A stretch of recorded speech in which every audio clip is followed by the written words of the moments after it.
Hi, you guys. Are you ready for a read aloud? Happy Monday. Here we go. I have a book and it's called Lester and Clyde Feel Running Scared. It is by James Reece and it's a scholastic book, so I have permission to read it. Here we go.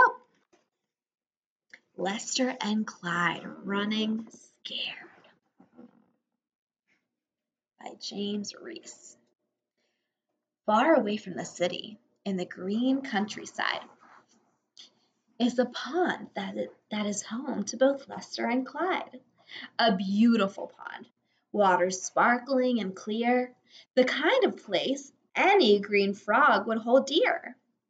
Lester and Clyde have green spotty hides, long skinny flipper feet, and white tummy sides. Each has eyes that bulge out of his head and a wide split mouth to keep him well fed. One summer morning, waking up with the sun, pond life was stirring as it always had done. Dragonflies zoomed on invisible wings, water bugs rode in the natural spring. Clyde ate breakfast and rested till lunch, caught a juicy beetle and a fly to munch. Lester heard a strange sound buzzing in the air, shrugged his shoulders jauntily. He didn't care. Peace was soon shattered by a thunderous sound. The frogs went spiraling around and around. They landed with a thump in utter surprise. A giant machine was before their eyes. What do you think the machine was? Make a prediction.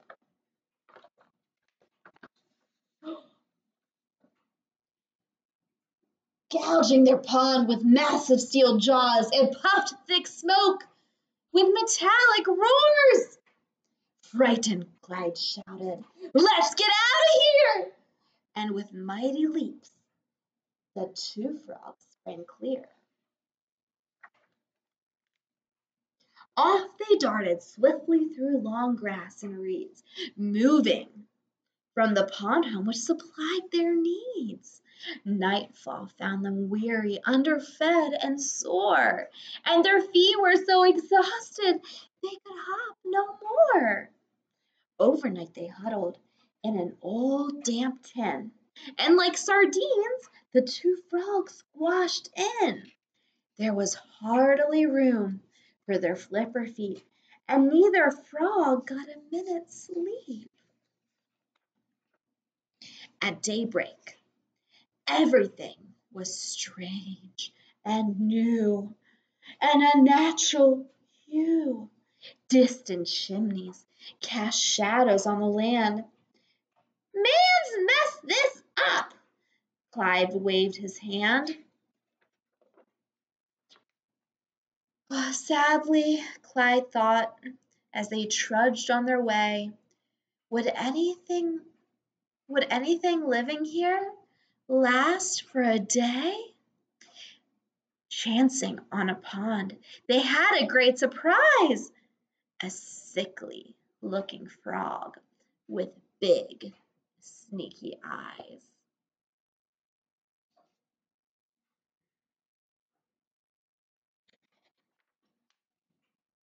"What do you two want?" the skinny stranger asked. "Looking for a home, and it's no easy task." "Well, this pond is small, with no room for three. The bugs, flies, and munchies all belong to me. Try the pond just over there. It's full of things to munch. Ideal place for frogs like you in a desperate need for lunch." Lester asked his friend, "Why is he so weird and blue?" "Because of toxic waste," said Clyde, "and ozone damage too." They didn't find another pond. Instead, a muddy hollow. A giant toad sprang up and boomed, You're welcome to my wallow. Unable to believe his eyes, Clyde managed just to squeak. We're told a pond lies somewhere here with lots of things to eat. Please join me, bellowed Wordy Toad, a smile upon his face. I've welcomed many frogs to lunch since moving to this place. Be careful, whispered Lester. This toad appears suspicious. I bet he thinks that we would make his lunchtime more delicious.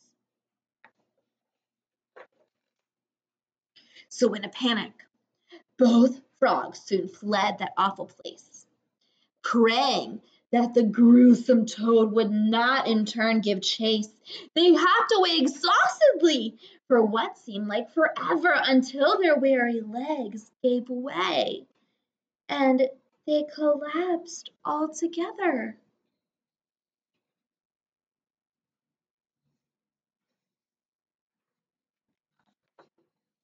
Clyde couldn't sleep, so he went to look around. Stunned, he stopped in awe at what he soon had found. For ages he stood staring, eyes so wide and mouth agape, and then raced back to Lester, who was only just awake. I've found a special pond, cried Clyde. The likes I've never seen. It's more than you could wish for in your wildest, cherished dream. They went to ogle at the pond, its water clear and bright, with lilies dotted all about, a hush, idyllic sight. The pond was sheer perfection. Oh, it was too good to be true. Clyde said, You go in first. But no, said Lester, after you. Then, as if by magic, just before they took up the plunge, a tabby cat came into view, coiled up, about to lunge. The timid frogs went rigid. They were quite transfixed in fright, for the one-eyed Mangy Moggy was a terrifying sight. That cat had fiery orange fur and scars upon its nose and razor claws. No wonder that the frog's blood vessels froze. But just as hope had left them, they heard a voice called Scat, and in a flash off darted that appalling feral cat. The frogs peeked out to see who'd made that welcome saving sound, and two bare feet, the humankind, were all that their eyes found. The pond now beckoned, and they leapt, so glad to dive inside. Before new dangers could arise, they swiftly swam to hide. They dared not venture out till sure the dangers had all passed. Clyde looked around, announcing, This is our new home at last! As evening fell, the frogs sat still and hardly said a word. They pondered their adventures, everything that had occurred. Huge machines and weirdo frogs, toxic waste and toady bogs, feral cats, no food or sleep, not forgetting human feet. In nature, Clyde continued, all creatures have their place. Some are not appealing when you meet them face to face, but surely we'll be safe here in this pond so clean and fair, with the help of one good human child who really seems to care.